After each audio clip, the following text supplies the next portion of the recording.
La doctora Nestor Ceseña es investigadora titular del Instituto de Investigaciones Económicas, es directora del Observatorio Latinoamericano de Geopolítica, es autora de una gran cantidad de libros como Producción Estratégica y Hegemonía Mundial o Derivas del Mundo, en el que caben todos los mundos, bueno, entre muchas otras, y bueno, también es muy cercana y acompaña a diferentes movimientos sociales del sur, en Latinoamérica y bueno, acá también en México.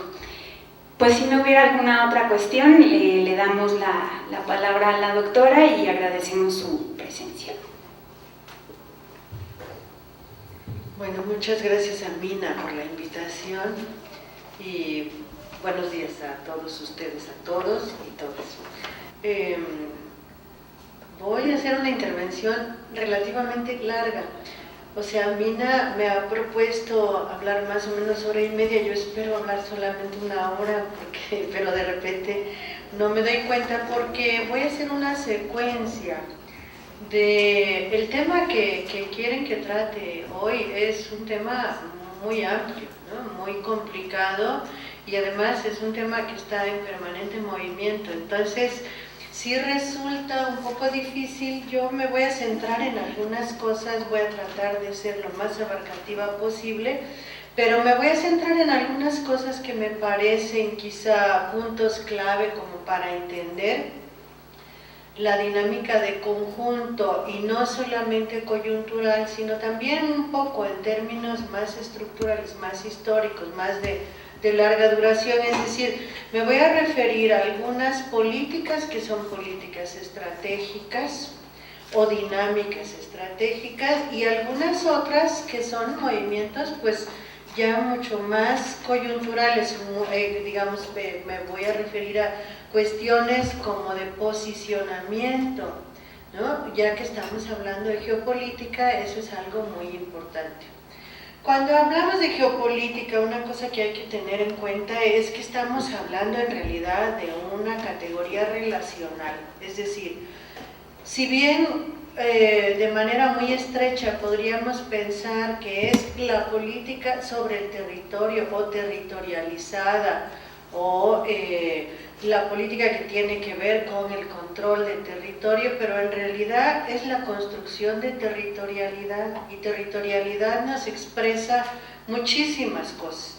Nos expresa los modos de vivir en el territorio, de entender el territorio, de disputarse el territorio, es decir, cuando hablamos de geopolítica estamos hablando de relaciones de poder que se van a manifestar en todos los campos de los enfrentamientos. Entonces se van a manifestar en el campo cultural tanto como en el campo, digamos, estrictamente territorial, es decir, de desplazamiento de territorios o de acaparamiento de territorios. Todo eso está implícito en esa categoría y entonces cuando estamos hablando del capitalismo contemporáneo, tenemos que referirnos justamente a la manera como el capitalismo territorializa, a la manera como el capitalismo ha ocupado el planeta, pues desde el principio de sus tiempos hasta la actualidad, ¿no? Y entonces, ¿cómo está pensando hoy el territorio, ese capitalismo que además no es algo tan abstracto, es decir, no es el capitalismo como un todo homogéneo, sino es un capitalismo que también internamente es un espacio de disputa y es un espacio de confrontación. Entonces, podríamos decir esos capitalismos que están en pugna, que se están confrontando, cómo están ocupando el planeta. Hay una ocupación que podría decirse capitalista de por sí, y hay una ocupación, digamos, de los diferentes capitalismos. No va a ser lo mismo un capitalismo a la estadounidense que un capitalismo quizás a la China o a la que se les ocurra, ¿no? Es decir, como no lo fueron también los capitalismos anteriores, sin embargo, todo es, digamos, una dinámica general de confrontación, de disputa, en la que vamos a tener diferentes niveles dentro de esa disputa. Uno es, digamos, el nivel más abstracto es el de este capitalismo, esta manera de entender el mundo frente a todas las otras maneras de entender el mundo. Y ahí tenemos todas las guerras coloniales, todo digamos, el arrasamiento de culturas no occidentales, no capitalistas, no occidental capitalistas, que ocurre desde el inicio del capitalismo y que sigue ocurriendo porque son culturas que han resistido, ¿no? Pero que está presente en todo momento. Pero ese, digamos, es uno de los niveles. Los otros niveles ya tienen que ver también con la competencia interna y con las disputas específicas en los diferentes lugares del planeta. Y todo eso va a estar dentro de una bolsa en la que efectivamente quien está detentando la hegemonía dentro de esta dinámica, pues tiene que diseñar algún plan estratégico, ¿no?, para mantener esa hegemonía. ¿Qué quiere decir hegemonía? Hegemonía es la capacidad de dirigencia, la capacidad de dirección, la capacidad de hacer pasar la propia concepción y los propios modos de hacer las cosas como los modos y la concepción universales. Hegemonía no es imposición de fuerza, es sobre todo un trabajo simbólico, ¿no?, en términos de concepciones, de ideologías, de incluso, piensen ustedes, quizá una de las pruebas más importantes para pensar cómo el capitalismo en su conjunto ha impuesto su hegemonía, primero en ese nivel más abstracto, es esto de que cuando queremos pensar alternativas, nunca logramos desinstitucionalizar nuestro pensamiento. Y entonces, ¿cómo va a ser el estado de la alternativa? ¿Cómo va a ser la institución X de la alternativa? Cuando en realidad, cuando se está pensando en alternativas, es justamente salir de ese marco de relaciones, de ese marco estructural que se ha creado de acuerdo con, respondiendo a una cierta concepción y una cierta relación de poderes y de clases, de fuerzas, etcétera. Salir de ahí para crear otro tipo de institucionalidades, pero nos cuesta mucho trabajo pensarlo, ¿no? Y entonces, ¿qué va a ser de este país? Bueno, tal vez no va a ser país, tal vez va a ser otra cosa. Las fronteras que hoy tenemos son fronteras que el capitalismo impuso. Entonces, ¿por qué pensar que tenemos que tener las mismas fronteras? O sea, una serie de cosas como estas nos cuestan trabajo y entonces limitamos el diseño de nuestras alternativas, las alternativas de los movimientos, a un reacomodo interno. Esa es una dimensión, hay que hacer reacomodos internos y hay que estar disputando internamente, pero cuando estamos pensando en transformaciones sistémicas, en transformaciones incluso civilizatorias, estamos pensando en otra cosa, estamos pensando en rebasar justamente todas esas fronteras que cercan nuestro pensamiento y que nos impiden pensar de otra manera. ¿Cómo vamos a vivir si no tenemos empleo? Bueno, el empleo es una categoría creada por el capitalismo, ¿no? Este tipo de empleo que conocemos es creado por la dinámica, por el juego de fuerzas, por el estilo de vida que hay en el capitalismo. A lo mejor nosotros podemos sobrevivir de otra manera en una comunidad autónoma, rompiendo las barreras campo-ciudad y entonces encontrando un modo de establecer ecologías o equilibrios de la vida diferentes, pero no se nos ocurre pensarlo, o sea, siempre o pocas veces, ¿no?, se nos ocurre pensarlo y mucho enfocamos a veces la idea de las alternativas con empleo digno, mejor empleo o mejor diálogo con el Estado o lo que quieran, ¿no? Cualquier ejemplo de estos es significativo en este nivel porque nos permite darnos cuenta cómo estamos encerrados en una concepción del mundo que no logramos modificar, ¿no? Y porque además a lo largo de la historia del capitalismo se han ido desechando todas las otras visiones como visiones atrasadas, supersticiosas, ignorantes, etcétera, ¿no? Cuando pensamos en, por ejemplo, cuando nos confronta la propuesta del Summa Causae hoy sobre las otras formas de vida en el planeta y nuestra relación con esas otras formas de vida, ya no solamente entre seres humanos, sino con todo, pues siempre es algo muy difícil, ¿no? Porque yo he oído muchas veces la respuesta, ay sí, pero ¿cómo? Pues vamos a hablar con una planta, ¿no? Y con ella vamos a tomar acuerdos. No es eso, ¿no? Tenemos que encontrar los lenguajes, tenemos que encontrar las formas, pero efectivamente parte de la idea de reconocer que hay otras formas de vida y que no somos una forma de vida superior, que somos simplemente otra forma de vida, cosa que nos cuesta mucho trabajo, ¿no? Y tiene que ver con este atrapamiento dentro de ciertas concepciones, y ese es el espacio de asiento de la hegemonía. En la medida en que no logremos pensar de otro modo, el capitalismo va a seguir mal o bien, destruyendo, construyendo, como sea, depredando, no importa, nos vamos a quejar de la depredación, pero vamos a seguir dentro de ese mismo marco conceptual, ese mismo marco de relaciones que nos va a impedir pues romper, digamos, salir, dislocar, ¿no? Pensar en un sistema de organización social distinto o en un sistema de sistemas de organización social o cualquier cosa que sea lo que viene hacia el futuro. Esto en términos de dos pues conceptos de los que voy a estar hablando todo el tiempo a la hora que haga la exposición y que sí conviene tener claros desde un inicio, porque además pues hay muchos enfoques, ¿no? Muchas maneras distintas de pensarlos. Entonces esta es la mía y es de la que yo voy a estar hablando. Cuando hablo de hegemonía no estoy hablando de cómo nos imponen la fuerza solamente, aunque también la fuerza forma parte de esto. Estoy hablando de cómo se impone este modo de vida. En Estados Unidos, digamos los americanos, que son pues como el mejor prototipo de lo que es el capitalismo que ha existido en este planeta, incluso mejores que los ingleses, porque ellos desde un inicio tienen muy claro que lo que importa es el modo de vida, ¿no? Desde un inicio nos están hablando del American Way of Life.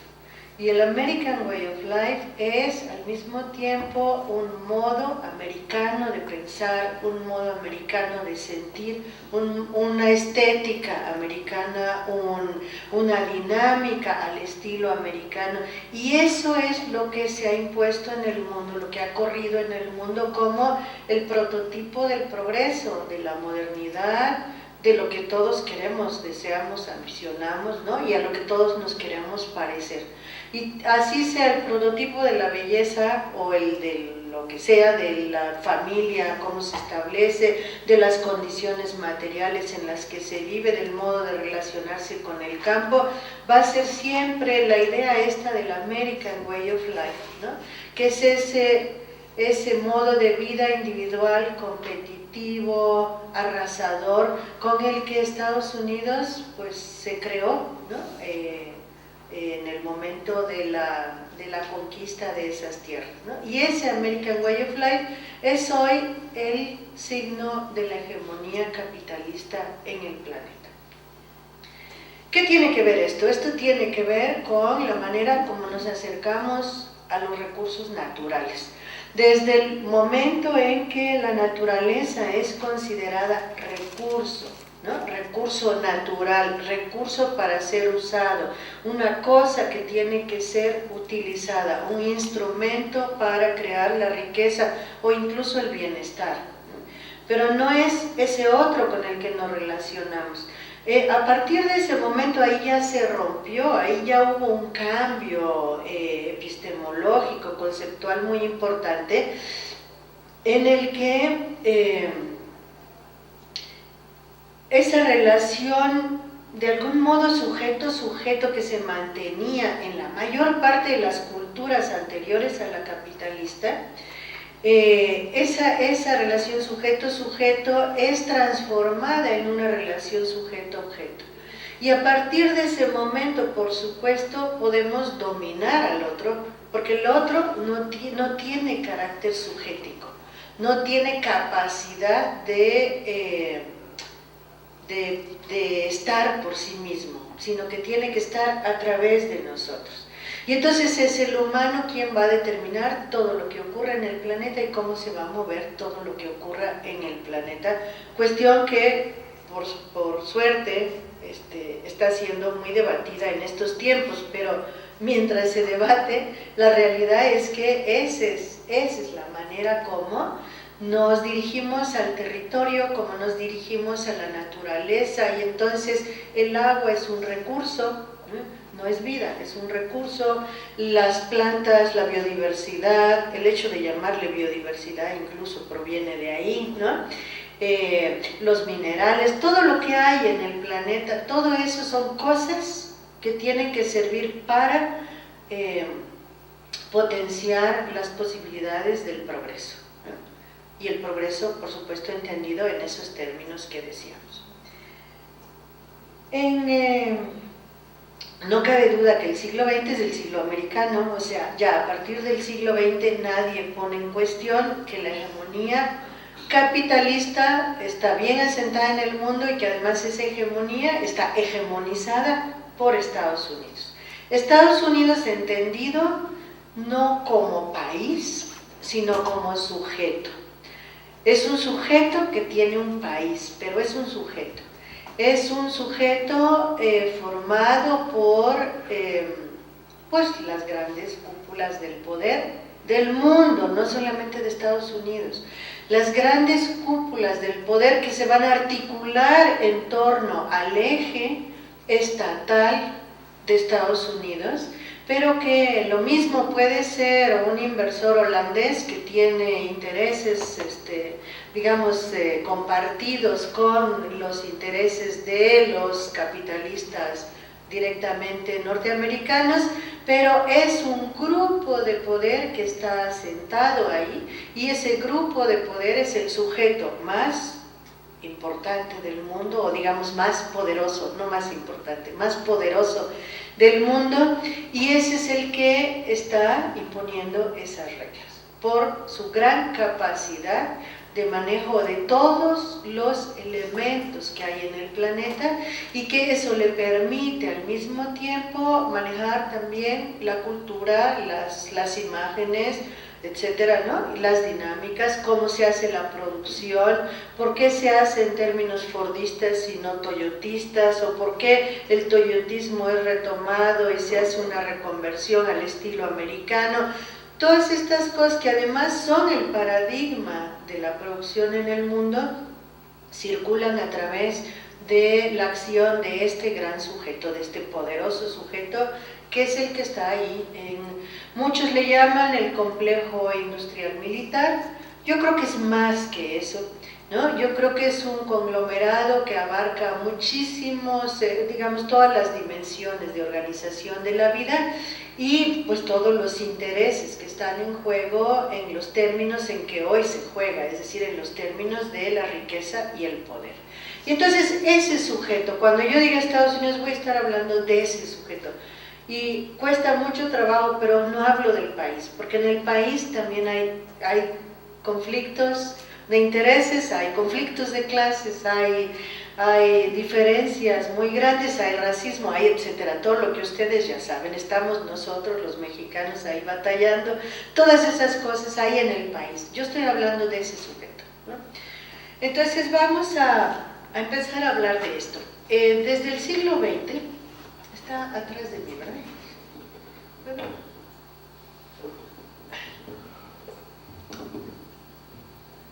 Tengo un pleito siempre con los micrófonos, pero ya. Ve que no lo habían quitado hace mucho.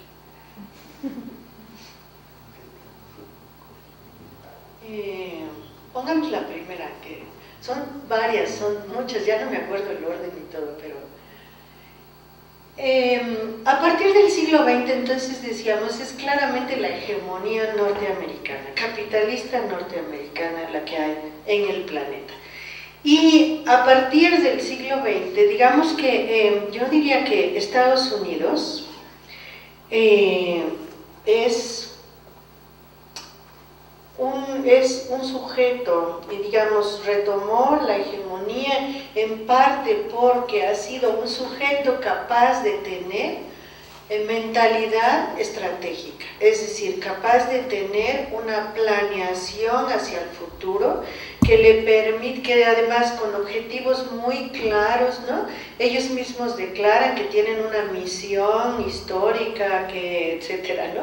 Que tienen que ordenar el mundo de cierta manera, etcétera. Entonces tienen muy claro el objetivo, el horizonte, y además también pues han trazado las rutas teniendo en cuenta los diferentes tiempos, es decir, rutas que les permitan en el largo plazo alcanzar esos objetivos, pero que en el corto también van teniendo muy claros cuáles son los pasos que quieren dar, y van además implementando políticas que les permiten llegar para allá. ¿Qué quiero decir? En algunas ocasiones hay todavía una imposibilidad tecnológica de hacer ciertas cosas, ¿no? Es decir, imposibilidad tecnológica de colonizar el espacio. Bueno, trabajemos en eso, porque vamos a necesitarlo, porque la Tierra va a llegar a un momento en que va a ser insuficiente. Entonces, meten recursos, ¿no? Empeño a la NASA o a cosas así, a investigación en nuevos materiales para poder tener naves espaciales mucho mejores, más ligeras, etcétera, y que les permitan lograr ese objetivo. Entonces hay una planeación de largo plazo y hay una planeación también de mediano y corto plazo. La de corto plazo les permite hacer los movimientos rápidos de la coyuntura y está siempre mucho más sujeta a la dinámica de las disputas específicas inmediatas. Y las de mediano y largo plazo, bueno, son trazados hacia el posicionamiento paulatino en sus términos de todo el planeta. Uno de los lugares del planeta que nosotros sabemos que les interesa muchísimo, pues es el Medio Oriente, porque ahí está la mayor parte del petróleo del mundo, pero no solamente, ni quizá es el principal. Yo me atrevo siempre a decir que el lugar principal para esta política, para la política de este grupo, de este sujeto poderoso, por su lugar en el mundo, ¿no? Y ahí sí, digamos, territorializamos, el lugar donde están asentados es América, y América es la base principal de todo el trabajo geopolítico que ellos hacen hacia el resto del mundo. Es decir, la competencia de Estados Unidos frente a otros capitalistas, a otros posibles hegemones, depende en gran medida de que ellos en América tengan efectivamente el control del conjunto. América tiene condiciones, ¿podemos poner la primera? Uy, no se ve regular, ¿no podemos apagar esta luz?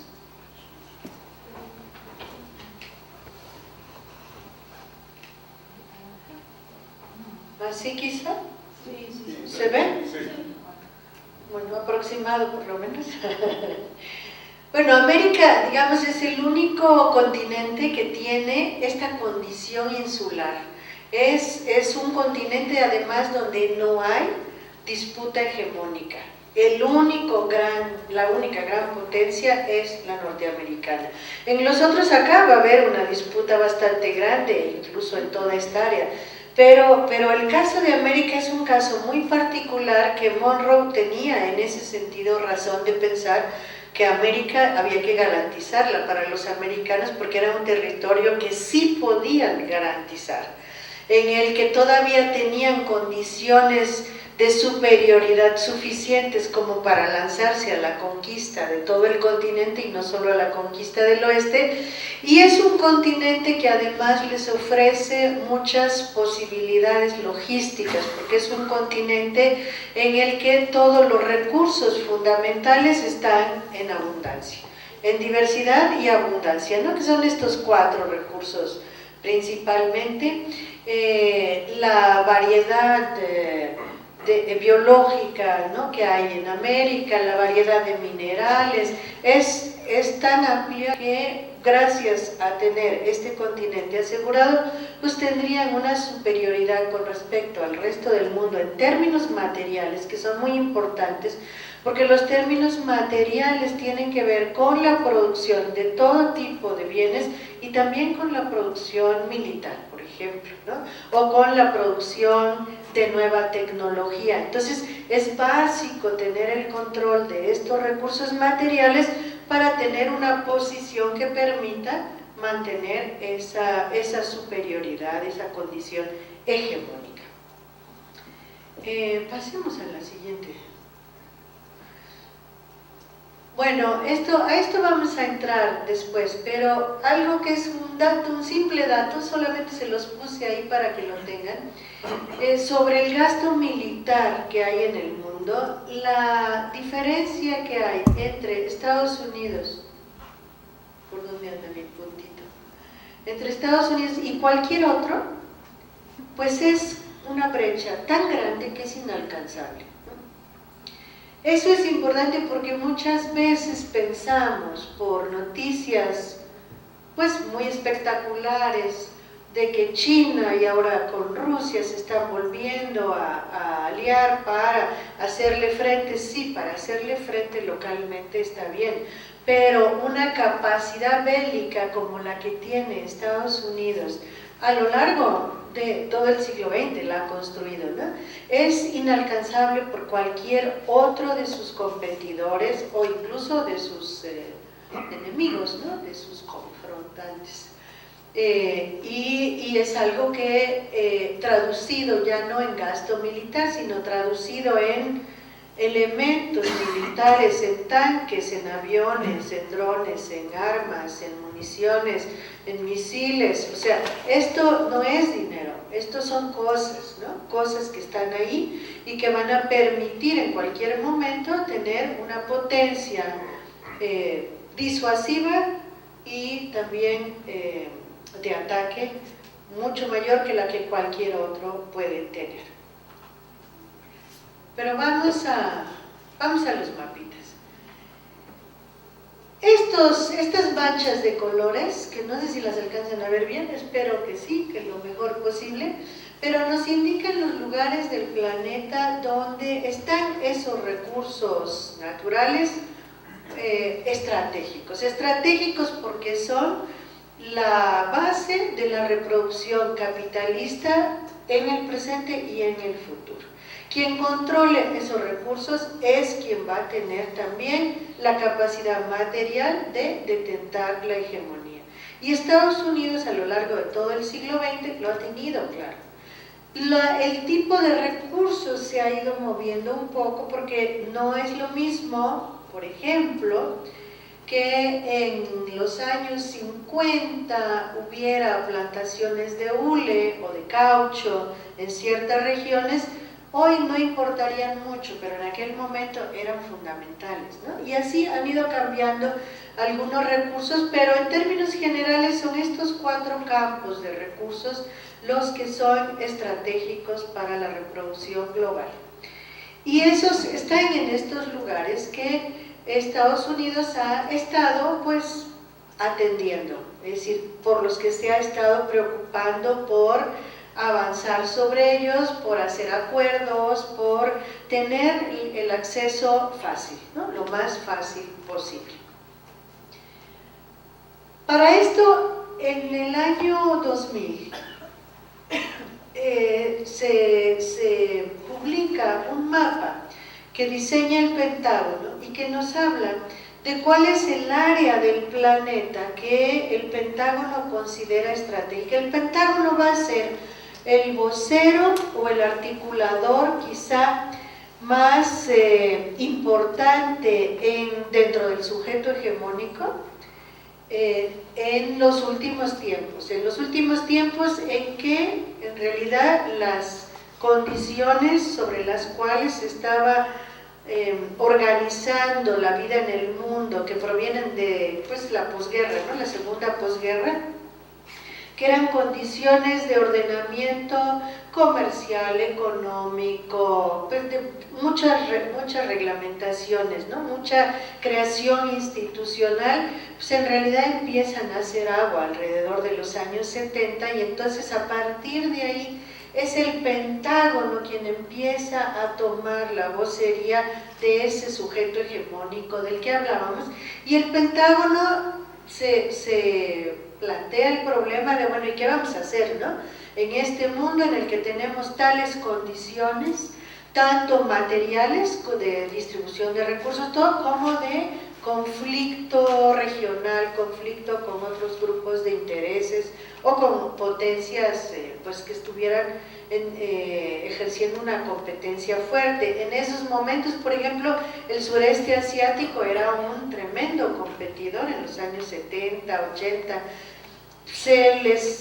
Estados Unidos logra sacarle la vuelta, pero hoy tenemos a China como un competidor entre comillas, pero que está por ahí haciendo un poco de ruido, y siempre en todos los momentos va a haber esto, y en todos los momentos esto tiene que ser también tomado en cuenta. Y entonces ellos hacen un estudio del planeta en su conjunto y dicen, hay un campo, ¿no? Un área geográfica en la que las disputas son institucionales y vamos a llevarlas de esa manera. Lo que necesitamos es que el Banco Mundial, que la OMC impongan las reglas y a partir de ahí se les impongan a todos, como es instancia internacional, bueno, no son ellos directamente, sino que son reglas del juego que casi se tienen que asumir voluntariamente o mediante ese instrumento tan interesante que es el de la deuda o el de estas transferencias de recursos de un lado a otro, que hace que a los países no les quede más remedio, ¿no? Esa área, pues es un área que está, digamos, así menos vigilada quizá o menos atendida directamente y que puede funcionar de esa manera, pero hay otra área que es un área que ellos llaman ingobernable, desordenada, donde las reglas del juego no se cumplen, son países insumisos frente al Banco Mundial, a la OMC, al Fondo Monetario, a todos estos, no quieren pagar la deuda, dicen que son deudas ilegítimas, en fin, todas estas cosas. O donde hay pues disturbios que impiden que las compañías entren a extraer los recursos o cualquier cosa de estas. Entonces es el área ingobernable que ellos llaman la brecha crítica. Esa brecha crítica, como es ingobernable, es muy importante este concepto porque eso se lleva dentro de la argumentación a la idea de que como es ingobernable autónomamente, tiene que ser gobernada externamente, porque si no pondría en riesgo la estabilidad del planeta en su conjunto. Entonces justifica, digamos, el extremo de esta ingobernabilidad es lo que se ha dado en llamar estados fallidos. Y entonces cuando hay un estado fallido, automáticamente, nadie lo dice, solamente los documentos del Pentágono, pero automáticamente hay la complacencia del mundo en su conjunto para que alguien intervenga y lo ponga en orden, ¿no? Piensen en Haití. Haití fue intervenido de esta manera hace no tanto tiempo y simplemente entra todo el Comando Sur, ¿no? Pone aviones, armas, todo por todos lados y pone a alguien que gobierne ahí y listo, ¿no? Y nunca se sale, por supuesto, por completo. Esa es la manera de controlar los estados fallidos, que serían el extremo de esto. Pero, digamos, es esa misma idea la que priva cuando se habla de que es un área ingobernable. México, curiosamente, no está dentro de ella. Fíjense qué interesante. Tampoco está Brasil, Argentina, la India y China. Ninguno de estos están, no son del primer nivel, es decir, de estos disciplinadísimos con los que se puede contar en cualquier momento porque estamos asegurados de que ahí no va a haber disturbios internos ni nada. No son de esos, pero son un tipo de estados que se les llama estado bisagra o estado de enlace, que son sí disciplinados, tienen riesgos, pero además dialogan con la brecha crítica. O sea, México es parte de América Latina, igual que Brasil. Ellos pueden dialogar con sus compañeros latinoamericanos y hacer, por ejemplo, algún organismo, alguna institución tipo Banco Mundial, pero a nivel regional, a nivel latinoamericano. Y entonces ahí se ponen reglas del juego que son acordadas por todos los latinoamericanos. Entonces funcionan según este esquema del Pentágono, ellos así lo tienen establecido en sus documentos. Funcionan como el que convence a los otros de que sigan las reglas del juego. Entonces son tres categorías de países. La más interesante me parece a mí que es esta, porque es la más delicada, o sea, es la zona donde ellos están dispuestos a intervenir y han estado interviniendo. Esto fue diseñado en el año 2000 y miren, estos circulitos negros es lo que ellos marcaban como los puntos rojos dentro de esa área, y es donde han estado interviniendo, ¿no? Es donde hay guerras hoy, es donde hay, muy interesante porque las maneras de intervenir que se señalan en este estudio, por ejemplo, son también a través de, por supuesto, de cuerpos de paz, que son militares, pero también de cuerpos sanitarios, de misiones sanitarias que llegan pues a vacunar a una población o que cualquier cosa de estas, ¿no? A atender una catástrofe, a un siniestro, cualquier cosa de esas está dentro de este esquema de manejo de recursos varios. Siempre se está pensando en la idea de diversidad, de combinar diferente tipo de recursos, de agentes en este caso, ¿no? Para cumplir un mismo propósito. El propósito es uno solo. Y el propósito además el trabajo que hacen todos estos está coordinado centralmente en una cúpula que es el Comando Conjunto, donde participan pues todas las fuerzas militares y también el Departamento de Estado, el Departamento de Salud, funcionan como un cinturón, digamos, alrededor de este comando conjunto. Entonces, es allí donde se deciden las políticas, donde se centralizan, pero los mecanismos son muy diversos, variados, y además se van combinando de diferente manera en el tiempo. Esa es la brecha para que se note más claramente. Ese es el área del mundo que se piensa como área crítica. Muy interesante, fíjense acá, ver cómo los mares también forman parte de la estrategia. O sea, no es una estrategia de tierra firme, es una estrategia de tierra-planeta, ¿no? En la que, por supuesto, los mares tienen un peso fundamental, porque además el movimiento por los mares permite cosas que no permite ni el movimiento por tierra ni el movimiento por aire, en fin, ¿no? Entonces, este es el área. Y esta área, uy, qué pena, no, quité un mapa, pues esta área justo abarca toda la zona donde están esos recursos estratégicos que yo les mostraba en un inicio. Casi todos están incluidos en la brecha crítica, poquitos quedan fuera, ¿no? Entonces, bueno, el propósito, digamos que es bastante cercano al acaparamiento de esos recursos, ¿no? El que tiene la manera de reproducirse tiene el control de la reproducción. Esta idea está pensada no solamente espacialmente, está pensada, digamos,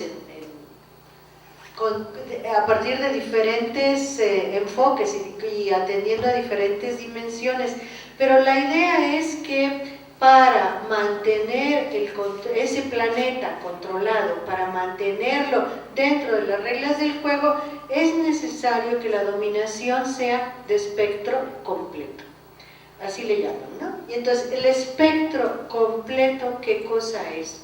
Es controlar todos los niveles de relacionamiento, todos los niveles de producción, todos los espacios geográficos, todos los niveles de espacialidad. Y bueno, yo acá quiero mostrar un poco una idea gráfica de lo que se pensaría como el espectro completo, dónde tienen que estar asentados para poder realmente controlar el espectro completo. Pues en la Tierra, en el mar, como ya veíamos en el mapa, en el espacio atmosférico, porque ese espacio es muy importante más en este momento, y bajo la tierra. ¿Qué hay en todos estos lugares? O sea, ¿por qué pensar bajo la tierra? ¿Por qué estar pensando hasta allá las cosas? ¿Por qué pensar hasta el espacio exterior? Es decir, no basta con controlar la tierra y el mar. Y bueno, no basta con controlar la tierra y el mar, porque en cada uno de estos niveles hay diferentes cosas y se tejen diferentes tipos de relaciones. En el mar, la tierra y bajo tierra hay riquezas naturales. Entonces el bajo tierra ya por eso es algo muy importante.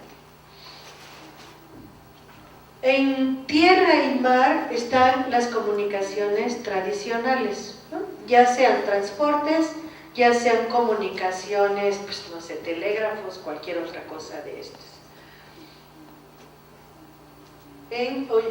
En el espacio atmosférico y en el espacio exterior lo que hay son las comunicaciones de última generación. O sea, en el espacio atmosférico, las comunicaciones que hoy hacemos, la manera como hoy nos comunicamos, nosotros, seres individuales y finitos, ¿no? Incluso nosotros, la manera como nos comunicamos tiene que ver con el uso del espacio atmosférico, tiene que ver con internet y con todas estas cosas. Y ese es un nivel importantísimo que tiene que ser controlado o que tiene que ser apropiado por nosotros, ¿no? Por supuesto. O sea, aquí estoy dando la visión que tiene el hegemón. Y el espacio exterior, por supuesto, que es el espacio de comunicaciones del futuro principalmente, pero también el que nos va a permitir salir de tierra y tomar posición desde fuera de tierra, ya sea para ocupar el espacio exterior, ya sea para desde ahí mantener el control de la tierra, que es lo que de hecho está trabajando la NASA en este momento. La Tierra y el espacio atmosférico son los principales lugares de conflictos sociales, ¿no? Los movimientos, pues bueno, se mueven sobre el territorio. Y el espacio atmosférico es considerado como espacio de conflicto justamente por todas las redes de comunicación que hay en él. La siguiente. Pero hoy también como conflictos sociales se ubican bajo la tierra a partir más o menos de lo que ha ocurrido. En algún momento ocurrió en Vietnam, pero bueno, parecía una excepción, pero en Afganistán vuelve a pasar lo mismo, o sea, los agredidos, ¿no? Los afganos se instalan en túneles bajo tierra, desde ahí planean ataques. Entonces el bajo tierra es algo que les empezó a preocupar muchísimo desde entonces y lo incorporan a los conflictos sociales, al espacio de conflictos sociales. Y el mar también, pues bueno, siempre ha sido, ¿no?, un lugar de guerras, qué sé yo, los piratas contra, etcétera, pero los acontecimientos que ocurrieron ahora con los piratas de Somalia y con estos grupos que de repente se roban un barco que carga petróleo y etcétera, lo desvían. Bueno, eso hizo que se preocuparan también por considerar al mar como un espacio conflictivo al que le tenían que poner atención. La idea es no dejar ningún espacio sin vigilancia, ni dejar ningún resquicio al enemigo, que el enemigo no tenga dónde tomar aire. O sea, la idea de la guerra moderna es hagamos que el enemigo se desgaste tanto que se desbarate. Si no le damos ni un espacio donde refugiarse, ni un lugarcito donde detenerse a pensar, ni un donde retomar fuerzas, ¿no? Donde reabastecerse. Si eso no ocurre, entonces el enemigo se va a acabar, ¿no? Solito se va a desgastar. Y esa es un poco la idea de esta guerra moderna. El espectro completo lo que busca es abarcar todas las partes de lo que podría ser un conflicto. Y entonces disuadirlo, desactivarlo desde antes que exista, ¿no? Disuadirlo en el momento en que se constituyen sujetos confrontativos, combatirlo, por supuesto, destruirlo, ¿no? Reconvertirlo. Todas estas cosas están pensadas en la guerra moderna. Y la siguiente, y son las que se están aplicando. La siguiente. Termino esta partecita con unas frases que el propio comando conjunto de los Estados Unidos ha expresado, ¿no? No hay intereses más vitales que la forma de vida que nosotros hemos instituido, ¿no? Entonces era un poco lo que mencionábamos hace un rato. En el corto plazo,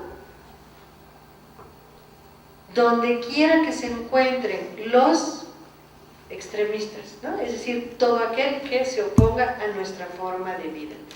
Y en el largo plazo, bueno, a mí me llamó mucho la atención, por eso incluso puse esta frase: el desarrollo económico es un elemento, la gobernabilidad y la aplicación de la ley. Desarrollo económico nos lleva a pensar, por ejemplo, en tratados de libre comercio y en planes económicos, que lo que hacen es establecer supranacionalidades, es decir, establecer reglas del juego nuevamente distintas que permitan el funcionamiento de áreas regionales amplias dentro de esas reglas del juego. La gobernabilidad tiene que ver con la concepción que se tiene de democracia, incluso de mecanismos democráticos, ¿no? De cómo manejar procesos electorales, de cómo establecer condiciones para el funcionamiento de relaciones de diferentes regiones con el centro, etcétera. Toda la idea de qué significa la democracia, qué tiene que significar. Cuba no es democrática, pero acá sí es democrático, en fin, todas estas cosas. Y la aplicación de la ley. La aplicación de la ley es algo que en principio, si estamos todos de acuerdo con la ley, todos estaríamos de acuerdo en que se aplique la ley. De hecho, de repente eso es parte de lo que peleamos fuertemente, ¿no? Que la Constitución no sea irrespetada, que se cumpla. Pero la aplicación de la ley se refiere cada vez más a la acción de cuerpos represivos, ¿no? La aplicación de la ley, lo que ellos llaman law enforcement, es siempre dirigido hacia la acción de policías, de militares, de cuerpos represivos, de controles, de vigilancia, de uso de, por ejemplo, mecanismos como tipo panóptico, ¿no? Cámaras, todo lo que tenga que ver con seguridad. Todas esas cosas son las que se expresan generalmente en los últimos tiempos en lo que se llama aplicación de la ley. La ley la ponemos nosotros, la aplicamos nosotros y ustedes se tienen que someter. Todo esto, ¿por qué pasa? No pasa nada más porque sí, ¿no? Es decir, no, la gente no se vuelve fascista de la nada, o no, el militarismo no crece simplemente porque les gusta usar armas, ¿no? Crece porque hay conflicto en el mundo, porque hay confrontación, porque la mayor parte del mundo no acepta esas reglas del juego. Ustedes vieron el tamaño de la brecha crítica y es muy importante para el capitalismo poder controlar todo lo que hay en esos territorios, incluso poder controlar las poblaciones que están en esos territorios. Las poblaciones son también recursos, son trabajadores o son, qué sé yo, muchas cosas, ¿no? No solo trabajadores, ¿no? Son de repente elementos prostituibles para obtención de riqueza, en fin, puede ser cualquier cosa, pero las poblaciones tienen que ser controladas, no solamente para que no piensen por sí mismas o no se organicen por sí mismas, sino también para utilizarse como recursos. Y entonces, bueno, por supuesto que llevamos por lo menos 500 años, ¿no?, diciendo que no a ciertas cosas, pero los últimos tiempos, de los 70 para acá, con el neoliberalismo, se acrecentó mucho la resistencia en todas las partes del planeta. Y esa resistencia en América Latina tuvo dos tipos de expresiones. Una eran movimientos sociales, ¿no?, que en alguna región, por algún territorio, por la defensa de un río, por una idea distinta de cómo vivir, se levantaban, impedían que pasaran las empresas capitalistas o se levantaban directamente para desafiarlas, como fue el levantamiento zapatista, ¿no? Y también otra línea de resistencia que hubo fue la de los procesos nacionales, digamos, políticos nacionales, en los que estos movimientos, estas movilizaciones llegaron a convertirse en un movimiento político que tomaba el Estado a su cargo. Y entonces pues tenemos gobiernos que también se plantaron en confrontación con las políticas hegemónicas en términos generales. El panorama, digamos, fue creciendo desde 94, que se levantan los zapatistas, pues en realidad se fue multiplicando por todos lados. Antes de 94 ya había cosas, ¿no? Hubo el levantamiento de los indígenas andino-amazónicos en 92, celebrando los 500 años, y ha habido también antes de los zapatistas pues muchas resistencias a ciertas proyectos específicos, pero el zapatismo marcó ahí un parteaguas porque fue el que directamente habló de una resistencia al neoliberalismo, de una visión de mundo distinta, planteó una alternativa sistémica incluso, ¿no?, como decíamos al principio, diferente, que dislocaba los términos en los cuales se piensa el mundo, se piensa la vida. O sea, hablaron de que la vida tiene que ser puesta en el centro y no el capital, cosa que pues es casi un eslogan de pasada, pero que si la pensamos bien, pues es justamente el sentido diferente de las concepciones que se tienen sobre la organización de la vida.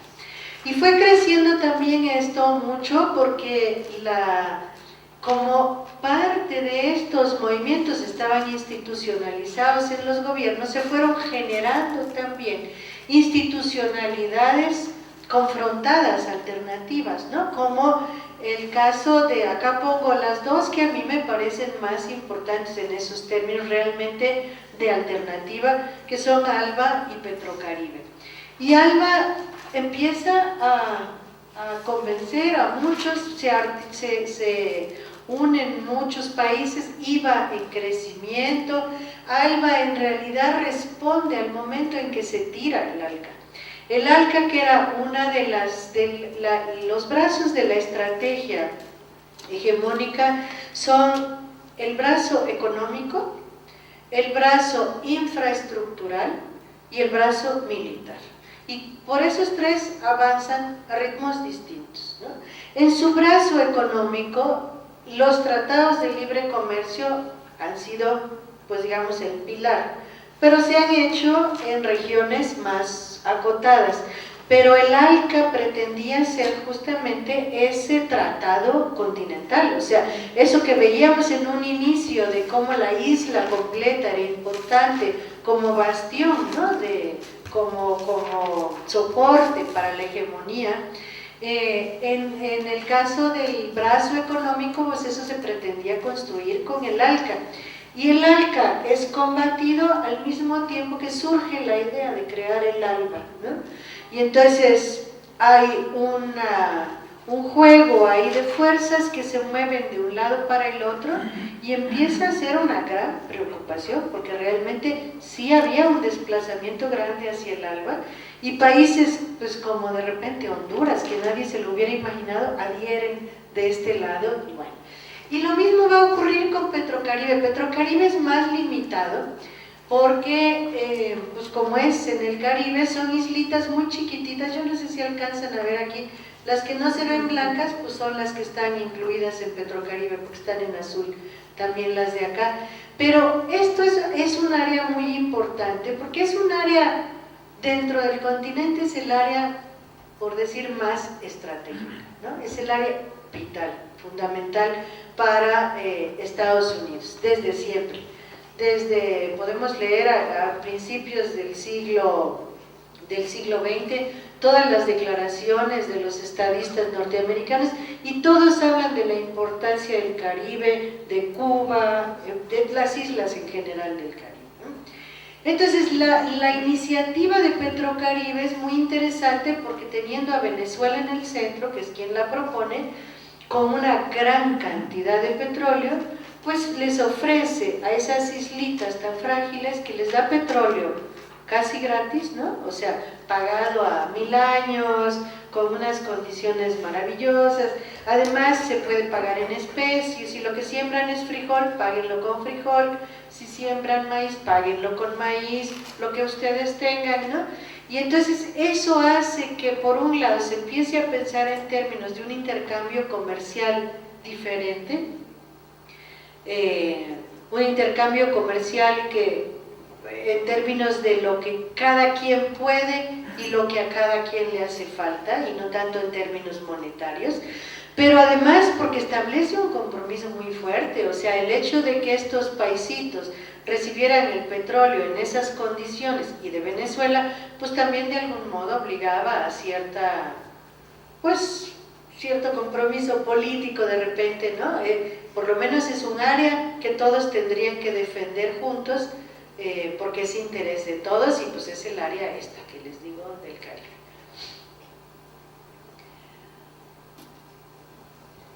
Esa efervescencia es combatida, por un lado, pues intentando la apuesta del ALCA, ¿no?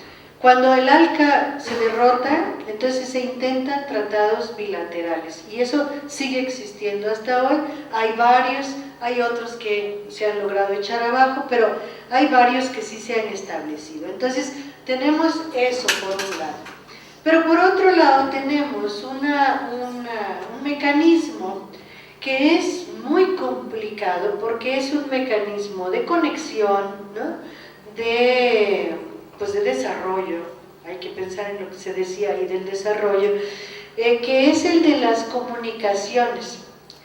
Acuérdense ustedes cuando acá se propone el Plan Puebla-Panamá, ¿no? El Plan Puebla-Panamá lo que pretende es eliminar la pobreza en esta región, dicen, metiendo todas las líneas de conectividad ahí, y entonces permitiendo, por un lado, la conectividad energética, que es el primer renglón que se traza en este tipo de proyectos, la conectividad energética que, en el caso del Plan Puebla-Panamá, pues va desde el Darién, desde la frontera de Panamá con Colombia, hacia el norte, ¿no? Acá conecta con los corredores del norte, y por supuesto está pensada con la misma lógica que México ha funcionado en toda su época moderna. Si el ferrocarril es siempre hacia el norte, ¿no? Carreteras siempre hacia el norte o hacia puertos importantes que permitan la salida, pero siempre pensando en términos de una dinámica económica no tanto interna, sino sobre todo volcada al exterior. Igual que el Plan Puebla-Panamá, que se lanza en el año 2000 en realidad. Se lanza en América del Sur un plan que se llama Integración de la Infraestructura Regional Sudamericana y que lo que pretende hacer es cruces por todos lados acá en el subcontinente para conectar ambos océanos, para permitir la salida de recursos. Por ejemplo, que es el eje Amazonas, pues la idea es que atraviesa toda, por el río Amazonas, ¿no? Y luego otras construcciones, pero atraviesa toda la cuenca amazónica y permite que los trenes o que los transportes, lo que sea, se vayan cargando a lo largo de esa ruta y salgan por cualquiera de las dos salidas o por esta tercera, ¿no? Que es la que baja acá al Río de la Plata. Pero que salgan cargados de las cosas que hay en la cuenca amazónica, es decir, es un proyecto de infraestructura que es un proyecto al mismo tiempo económico de extracción de recursos, ¿no? De extracción de recursos muy valiosos, en zonas que no han sido hasta ahora alcanzadas. Esta parte de la Amazonia, pues por supuesto está explotada en parte, pero no ha sido alcanzada tanto como se pretende con este proyecto. Y aquí esta parte interna tampoco es muy tocada, porque es como pues, los confines, ¿no? Ahí del Brasil. Bueno, justamente ahí es donde hay mucho interés, por un lado plantaciones de soya y ese tipo de cosas, por otro lado maquiladoras y entonces fuerza de trabajo barata, porque pues allí como son condiciones semirurales es bastante posible tener fuerza de trabajo barata y esto permitiría sacar todos los productos hacia el exterior. Este proyecto IRSA junto con el Plan Puebla-Panamá pues en realidad permiten conectar toda América Latina con los mercados externos. En la dinámica, por ejemplo, de la soya, ¿no? Soyera, en toda la parte de América del Sur que ha arrasado con bosques y todo, y que es el elemento que sirve tanto para producción de biocombustibles, pero también como para alimentación de ganado, para el resto del mundo. Entonces, esa está siendo promovida al mismo tiempo que se instalan las líneas de salida, que son en todos los casos de salida, no son de entrada, ¿no? De entrada yo decía, podrían ser de entrada de repente de militares, ¿no? Por los militares por ahí es por donde están haciendo sus ejercicios. Cuando hacen ejercicios la Marina de Estados Unidos, por ejemplo, hace muchos acá en esta parte, y es siempre por los ríos porque los países no le dan autorización, y entonces claro, el río permite evadir algunas de las autorizaciones que hay ahí. Bueno, entonces ese es el caso de estos proyectos. Son proyectos que se están haciendo, que van a tardar mucho tiempo en ser completados, pero que están funcionando, o sea, que están avanzando. Y que de repente ocurre que la única parte que se hace es este pedacito, pero el plan está completo, y entonces el pedacito parece como que era simplemente una carretera de X a Z, pero esa carretera de X a Z no se hace de cualquier manera, se hace de acuerdo con un plan general. Entonces es un gran proyecto de reordenamiento de territorio que está planteado para el continente en su conjunto. Y reordenamiento de territorio quiere decir también cambio de territorialidad, reordenamiento de territorialidad, de relaciones de poder, de relaciones culturales, de establecimiento en el terreno, de actividades productivas, etc.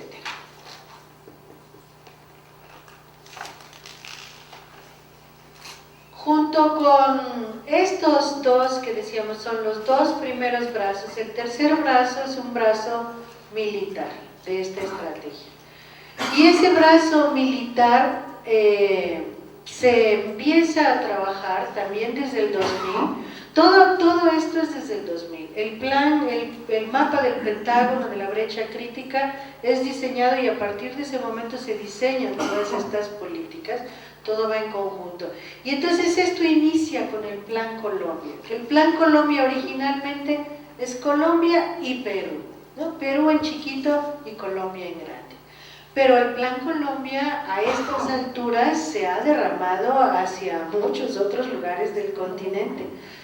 ¿Cómo se ha derramado? En parte porque se han ido estableciendo leyes antiterroristas en muchos de los países de América del Sur, bueno, de Latinoamérica, ¿no? Incluido el nuestro.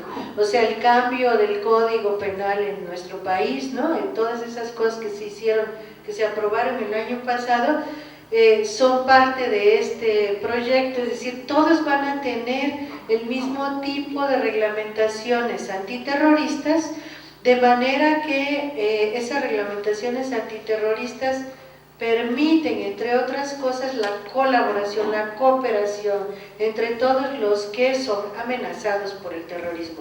Y el terrorismo siempre se define como algo que amenaza al lugar, pero también a sus alrededores. Entonces, si hay una amenaza terrorista aquí, pues el amenazado es Estados Unidos, ¿no? Guatemala, pues, en principio también, pero pobrecita ni reclama, el que reclama es Estados Unidos. Pero entonces esta ampliación del Plan Colombia, en el caso de México es muy evidente porque efectivamente es el mismo esquema. Se dan recursos, pero recursos que se decide cómo van a ser usados y que van a ser usados para seguridad, para control de fronteras, para control del narcotráfico, para capacitación del personal de seguridad en su conjunto, que son militares, policías y cualquier otra cosa. Es decir, lo mismo exactamente que en Colombia, pero también diseño de políticas internas. Entonces, ¿cómo se va a combatir al narco acá? No lo decidimos nosotros, lo decide la DEA junto con nosotros, ¿no? El FBI junto con nosotros. Se permite en estos casos también la instalación de oficinas de estos cuerpos de seguridad, y entonces en México tenemos oficina del FBI, no del AFI también, pero del FBI también, de la DEA, etcétera, ¿no? Están, digamos, ubicados ahí. Entonces, el caso de México es como el más claro símil al del Plan Colombia, el Plan México, ¿no? O la Iniciativa Mérida, pero eso mismo ha crecido en los últimos tiempos, se extendió a Chile, a Perú, Paraguay. Llama la atención porque Paraguay en principio pues ganó un gobierno popular, ¿no? Ahora hay un gobierno popular, pero al mismo tiempo que gana este gobierno se mantienen todos los compromisos de seguridad con Colombia y con Estados Unidos, e incluso se escalan. Y entonces hay capacitadores colombianos en Paraguay. Ya se instaló una base de operaciones donde directamente Estados Unidos capacita al personal de seguridad, es decir, se van poniendo bases militares de Estados Unidos, bases policíaco-militares o cambio de legislaciones que permiten que entonces estos países se sumen a lo que yo, pues incluso geográficamente, pero no solo, observo que es como una especie de bloque de contención frente al avance de proyectos, de procesos de transformación como los de Bolivia, Ecuador, Venezuela, por supuesto Cuba, ¿no? Que Cuba ha estado siempre rodeado y aislado. Y entonces en eso está participando, bueno, ahí muy claramente el golpe de Estado, por ejemplo, en Honduras es el que sumó esta parte, y algunos otros convenios que se han hecho acá aumentaron la franja. Yo les decía, del continente el área más importante es la del cinturón, digamos, ¿no? La del Caribe y cuenca amazónica, Golfo de México, todo esto incluido, ese es el área fundamental.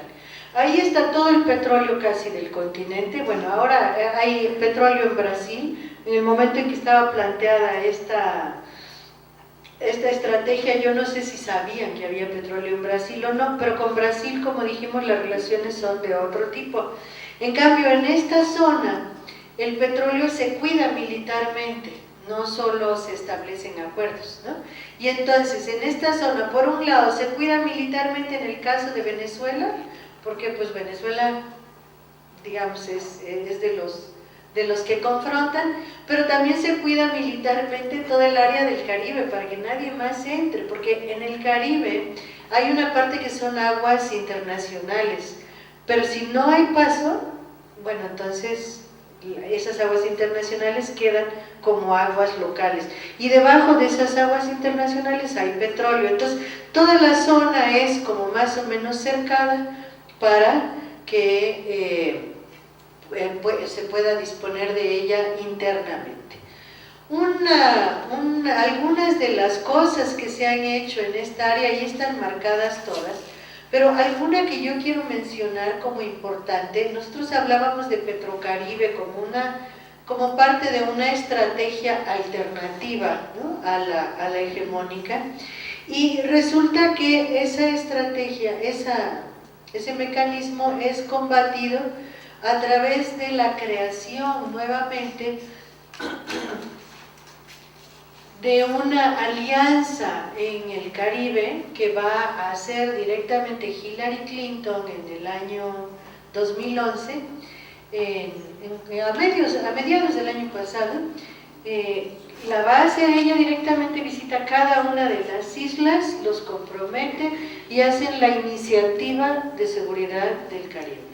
Iniciativa de seguridad de la cuenca del Caribe, que es idéntica a la iniciativa Mérida, ¿no?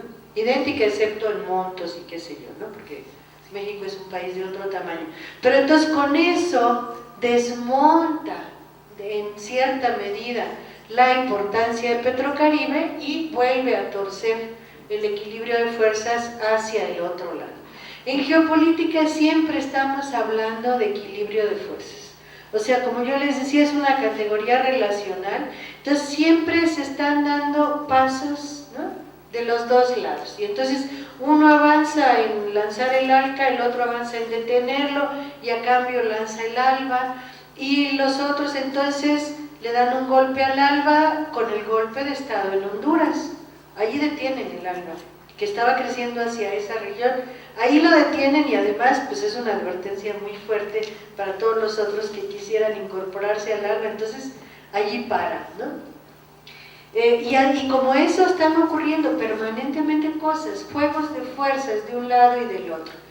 ¿Cómo es el balance? Creo que es la que sigue, no sé. No, creo que va a venir después. Bueno, les debo el balance, al final lo ponemos, ¿no?, más o menos de cómo ha sido el movimiento en estos últimos 10 años en el continente. Pero algo interesante en esto que decimos del equilibrio de fuerzas, y pensando en que América sí es la fortaleza principal, pero no es el mundo. América es solo una parte, y es una parte muy importante, pero es muy importante en gran medida porque permite ir hacia la otra parte del mundo. Y en el mundo están pasando cosas, o sea, en el mundo, más allá de que toda esta región está en guerra, por supuesto, ¿no?, y en donde han impuesto condiciones, han derrocado regímenes, están cercando a otros, etcétera, pero y sin embargo en toda esa región simultáneamente se van gestando levantamientos, no solamente contra esa fuerza externa que les está llegando, sino también contra sus correas locales, ¿no? Se levantan los movimientos contra los tiranos propios y los externos, por decir de algún modo. Los que por una inconformidad con sus propios gobiernos, pero también por una inconformidad porque estos gobiernos han funcionado de esta manera, en gran medida en complicidad con estos poderes mundiales, ¿no?, con estos poderes hegemónicos que los protegen mientras les sigan funcionando en términos de la entrega de los recursos o del uso del propio territorio. Y miren ustedes la zona tan enorme que de repente se les alebrestó que bueno, parte la han controlado, parte no. Acá me está faltando Siria, que creo que está en un mapa después, ¿sí? Pero, o sea, el mundo no está tranquilo, ¿no? Esas cosas están ocurriendo. De repente, a mí me importa mucho poner esto, porque de repente cuando vemos los mapas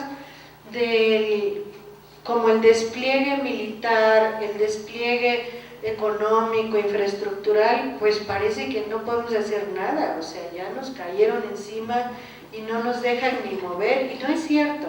O sea, siempre tienen huecos. Esa idea de la dominación de espectro completo es una utopía, una distopía llaman algunos, ¿no?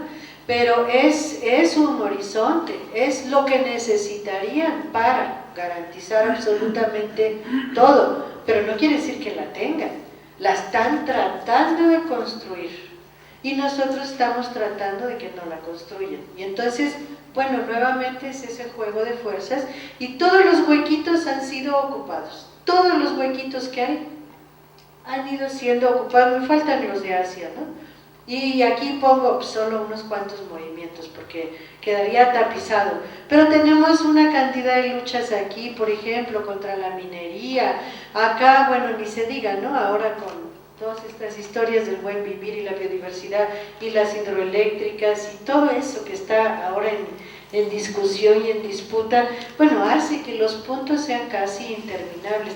Hay muchas luchas, muchas batallas, que son batallas por la territorialidad, no solamente por el territorio. Son batallas por construir un modo de organización de la vida distinto.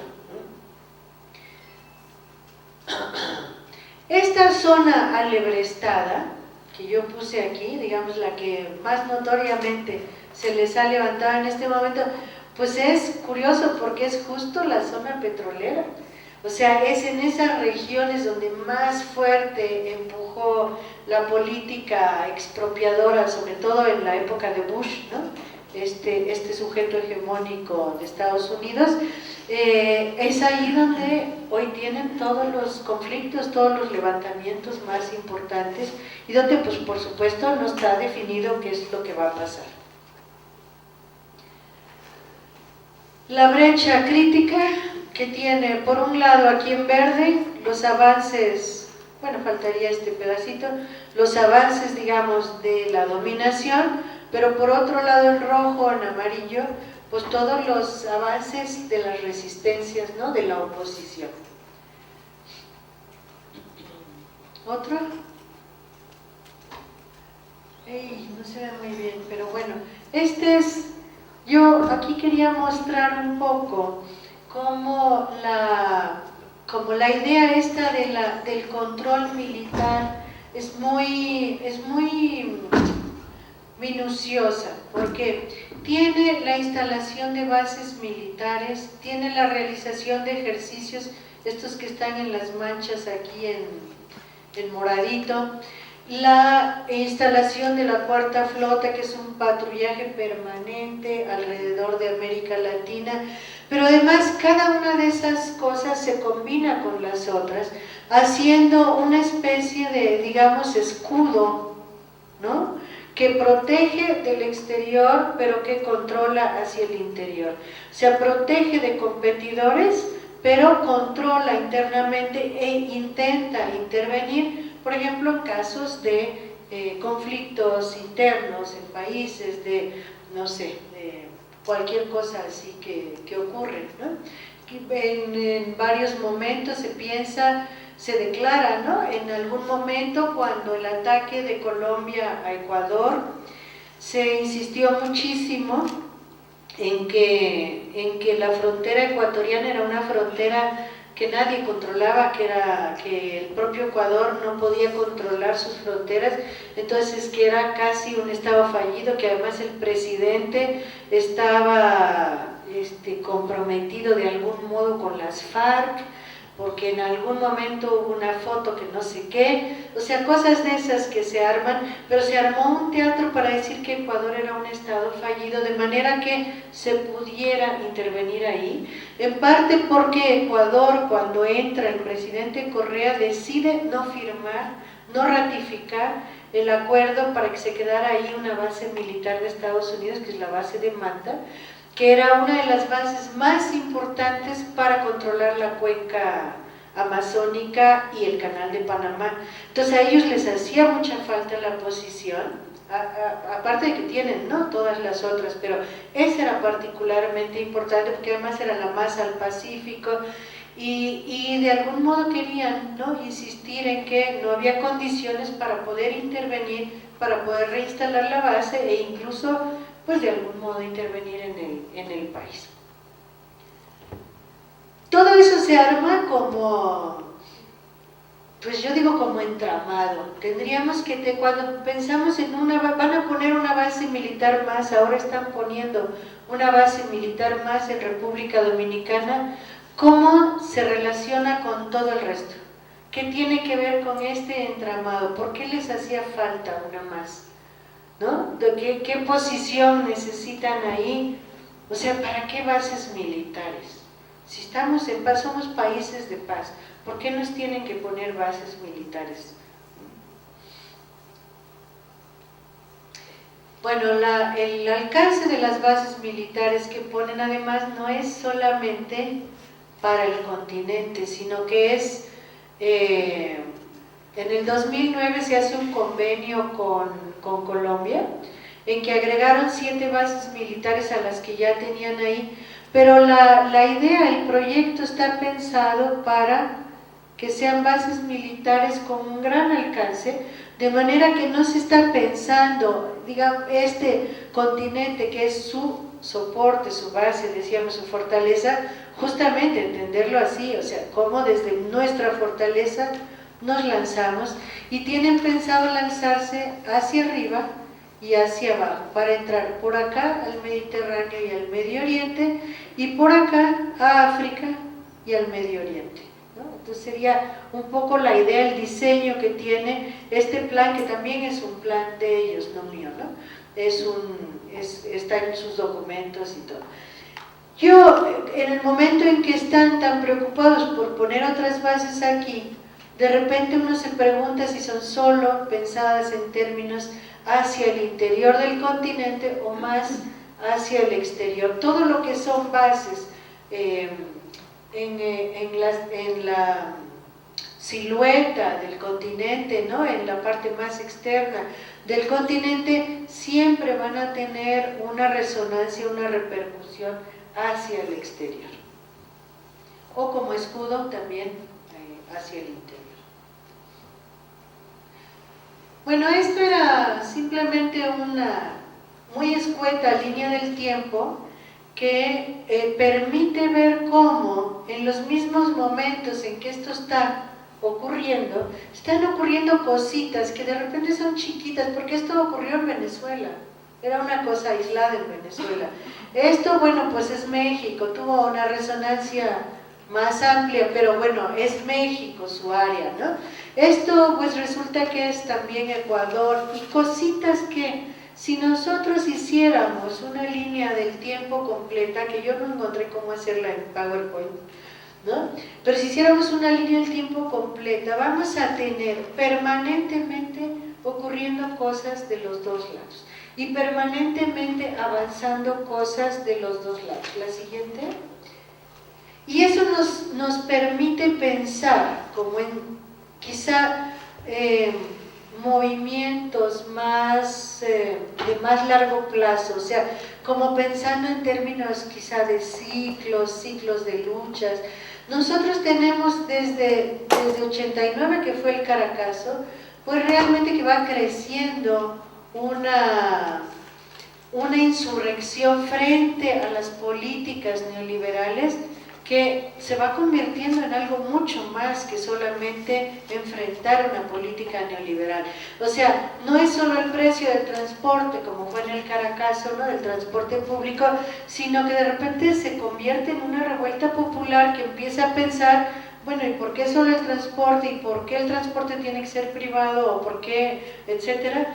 Y entonces se va convirtiendo en algo mucho mayor y que empieza a ocurrir en todos los lugares del continente. Entonces tenemos este periodo, que es el periodo sobre todo de luchas populares, no tan institucionales, es decir, los gobiernos empiezan acá en el 2000, ¿no?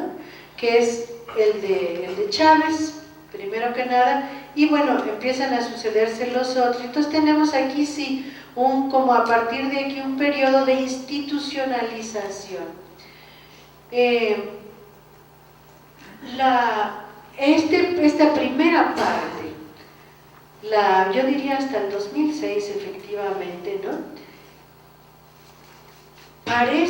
Da la impresión cuando uno observa todo lo que está ocurriendo del lado del hegemón, parece que perdió un poco el hilo, o sea, lo estamos derrotando en todos lados, ¿no? Se le cae el ALCA, los proyectos como el Puebla Panamá y el IRSA tienen una resistencia tal que no logran avanzar. Incluso la militarización, que es algo muy callado, bueno, sí, avanza, por supuesto, pero con mucha resistencia. Hay bases que se echan atrás, la demanda que yo les decía de Ecuador, y hay una anterior de Alcántara en Brasil, que ya la tenían concedida y que por la lucha y etcétera, movilización de todo el mundo, pues no se las conceden finalmente. O sea, derrotas a las que no estaban acostumbrados, tipo de luchas a las que no estaban acostumbrados, porque son luchas de un carácter mucho más, no son sectoriales, son vecinales, son luchas territoriales, son pues de gente que se identifica a partir de cosas que no tienen que ver con su relación con la producción, sino con su relación con la reproducción, ¿no? Entonces, los vecinos, porque un mercado les está dando precios altos, o no son los obreros de la fábrica, no son los jornaleros de una plantación, son esos otros que como que tienen proveniencias de engarce institucional o de engarce a la producción muy distintas y que sin embargo se reconocen como colectivo porque tienen un problema común en el terreno de la reproducción. Y ese tipo de luchas se organizan muy distintas a las otras. No hacen una huelga, una marcha, un paro, ¿no? Sino que pues bloquean una carretera de repente y la que menos se espera, o no sé, hacen un teatro en un zócalo, o hacen cualquier otra cosa o se meten a la universidad a discutir por qué tienen que detener un proyecto minero, o cualquier cosa así, que no son las habituales de la lucha y que a mí me parece que hay en esa primera parte del ciclo un cierto desconcierto de los poderosos, ¿no? Sobre cómo controlar este tipo de movimientos, y entonces se les cuelan muchísimo, se les van muy lejos, al punto de que se ganan algunos gobiernos, ¿no? O sea, eso fue realmente ya muy lejos. Pero ocurre algo cuando ganan estos gobiernos, y es que en esta fasecita, es que hay una cosa como contradictoria. Por un lado, está muy bien porque desde el gobierno se están construyendo políticas, ¿no? Y se tiene la capacidad de modificar circunstancias quizá mucho más que desde un movimiento o un conjunto de movimientos. Pero al mismo tiempo volvemos a entrar en ese circuito institucional que es el mismo. Y entonces los movimientos se desmovilizan un poco porque ya el gobierno está haciendo, se meten los dirigentes de los movimientos, terminan siendo diputados, congresistas, ministros o qué sé yo, y entonces la lucha se desactiva porque se activan otros mecanismos que son institucionales, pero que son muy limitativos. Lo institucional es un cerco de contención mucho mayor que el que se tiene en estas luchas callejeras que son completamente libres y abiertas. O sea, son espontáneas en el sentido de que pueden inventar cualquier cosa, ¿no? Que no tienen ya un script, un guión determinado, y que entonces salen por cualquier lugar, ¿no? En cambio, lo que es institucional tiene reglas, y son las reglas del poder, no las nuestras.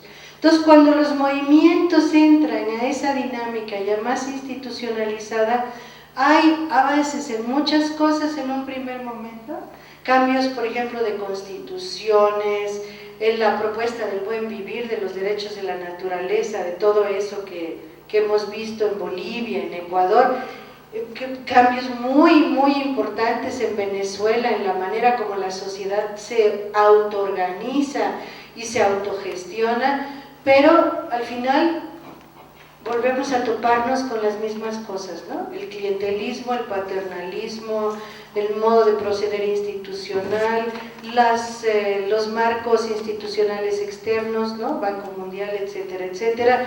Y entonces parece que ahí hay como una desaceleración de la lucha en estos momentos y al mismo tiempo una rearticulación de la estrategia por el otro lado.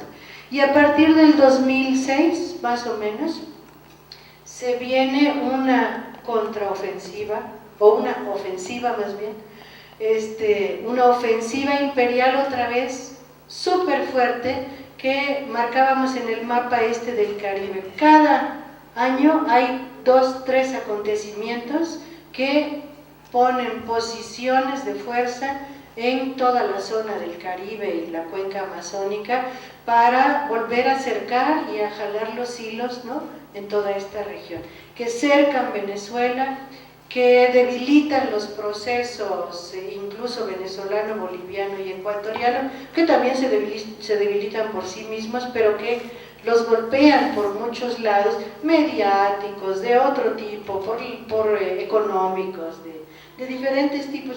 Pero es una ofensiva claramente que pone muchas posiciones y que recupera el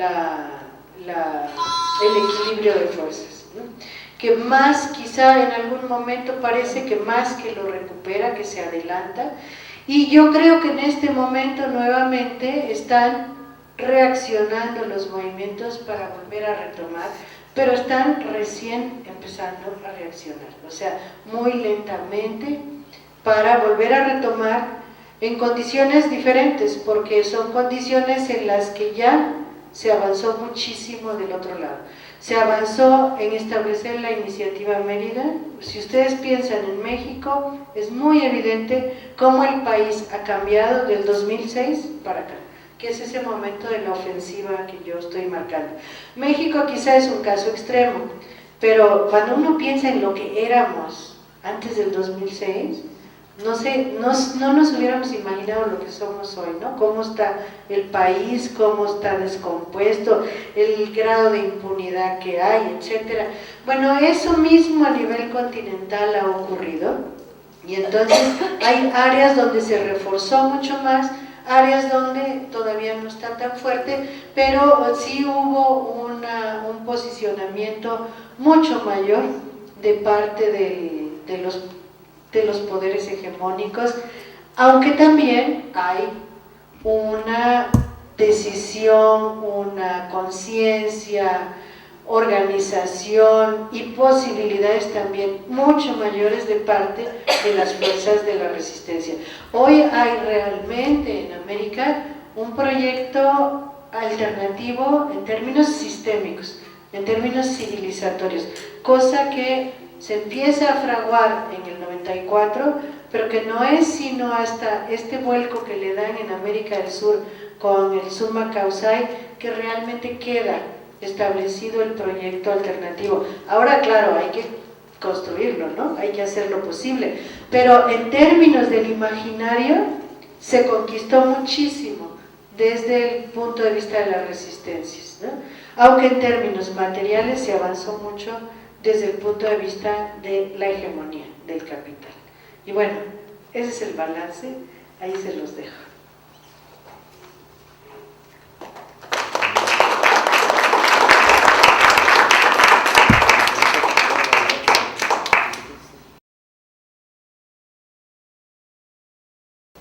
Pues, a ver, hablo de lo que comentaron.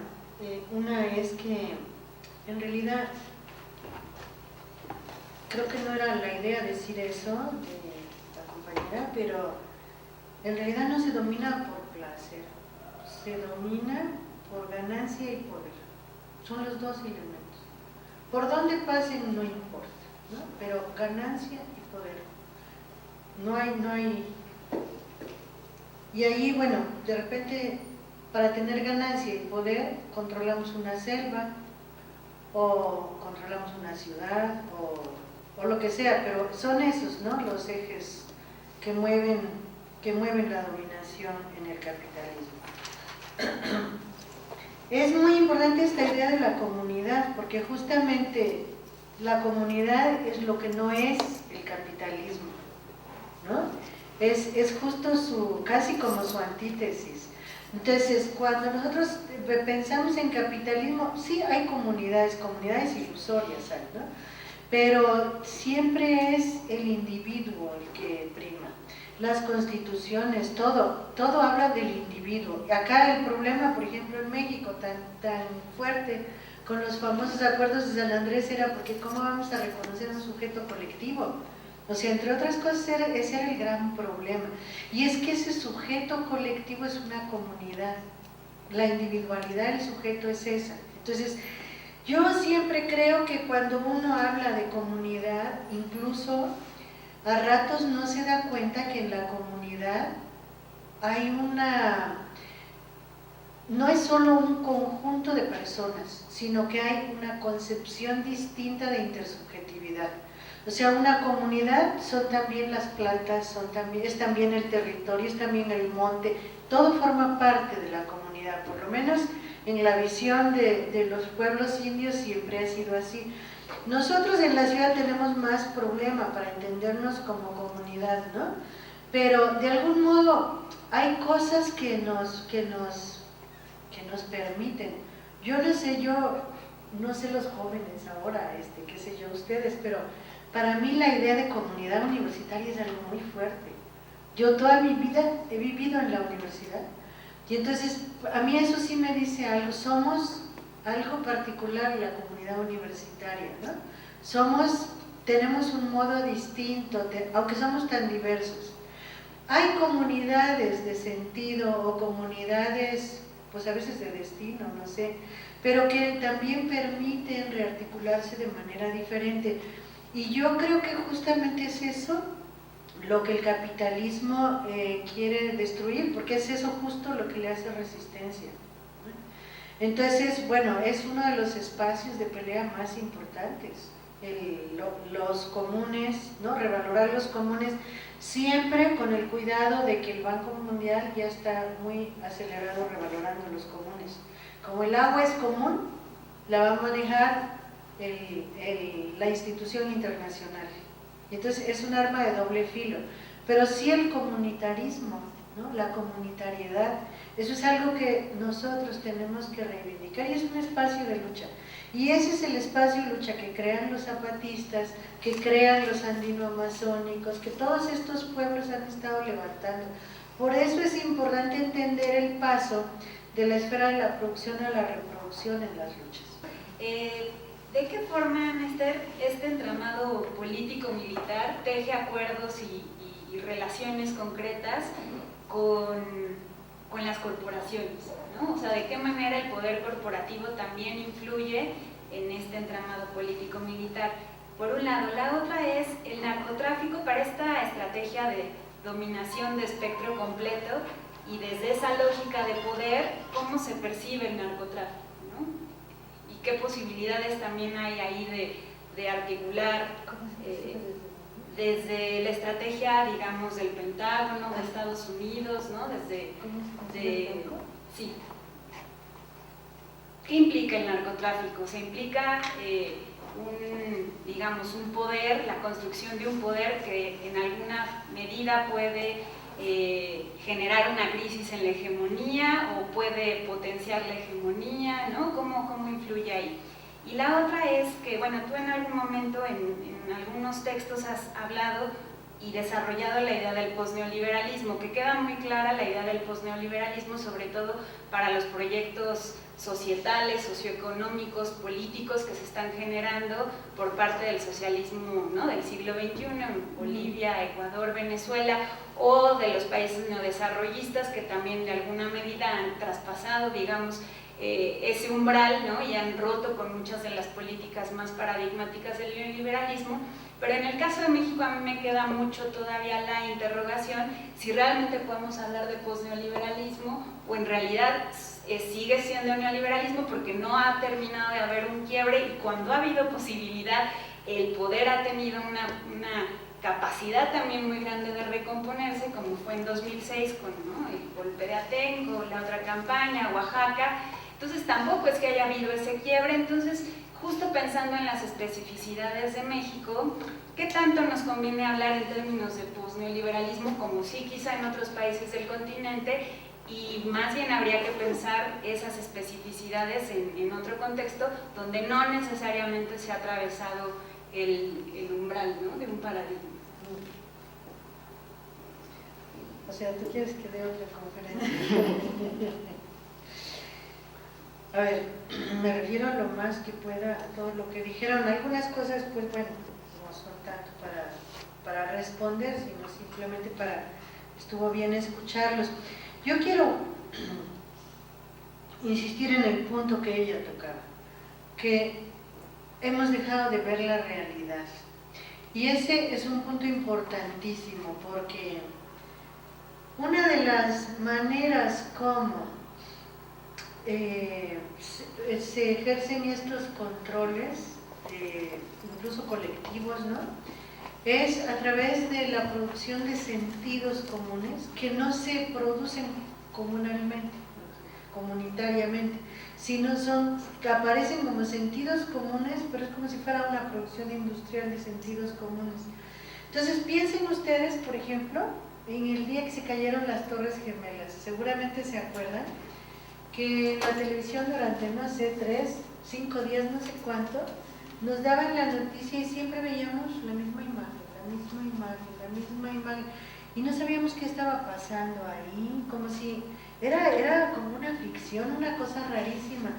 Bueno, eso es, o sea, no tenemos la realidad, sino lo que nos dicen que es la realidad y nos ponen ahí, y nosotros la vemos y decimos, pero no, le falta, le sobra, no, ahí como que no me convence, pero eso es lo que esa es la realidad, ¿no? Y nuestra realidad, la que tocamos todos los días, no la reconocemos a veces como realidad, porque pues, no, si todo el mundo dice que no, o sea, yo me estoy dando cuenta que esto es blanco, bueno, beige, pero todo el mundo dice que esto es morado. En la televisión están diciendo que esto es morado. ¿Y dónde estoy yo? ¿Dónde está mi sentido? ¿No? Que es un sentido histórico, que tiene que ver con la cultura, con la memoria, con la sensatez. Eso es lo que nos han estado arrebatando, ¿no? Nos convencen de que México es una democracia. La verdad que, pregúntenme, o sea, ¿qué cosa es una democracia? Vamos a pensarlo bien para saber si México es una democracia. Yo conozco Cuba, Cuba es una tiranía. Pues a mí me parece bastante más democrático que México, en muchas cosas. Lo que no quiere decir que lo que no tenga problemas uno y que... pero qué cosa es, ¿no? O nos dicen, no sé, cosas así, que son absurdas si realmente pensamos en nuestra sensatez y en nuestro sentido común, y que sin embargo, así se están imponiendo. Y cada vez más hay mediaciones que nos alejan de la realidad y que nos la están presentando de una manera que no es. Porque hay otras visiones, no digo que sea incluso perverso, ¿no? Sino que tú no ves igual que yo, ella no ve igual que yo, ¿no? Y entonces yo observo que con los campesinos esos, pues la organización en la que están no es corporativa. ¿Tú por qué estás diciendo que es corporativa? Pero tú estás cerca, tú la estás tocando, tú te estás dando cuenta. Tú me puedes explicar que si es corporativa por XZ, ¿no? Y yo desde lejos digo, no, eso no es, ¿no? ella está inventando. No, no puede ser. O sea, realmente si no vamos a la realidad no vamos a entender nada. Yo todo esto que les presento y muchas otras cosas que hago, que escribo, que lo que sea que digo, es porque las he vivido. O sea, no solamente leo libros, por supuesto, y no solamente leo libros de extranjeros, como ella bien dice, que también hay que leerlos, pero que también hay que saber leer otras cosas. El lenguaje escrito no es el único que existe.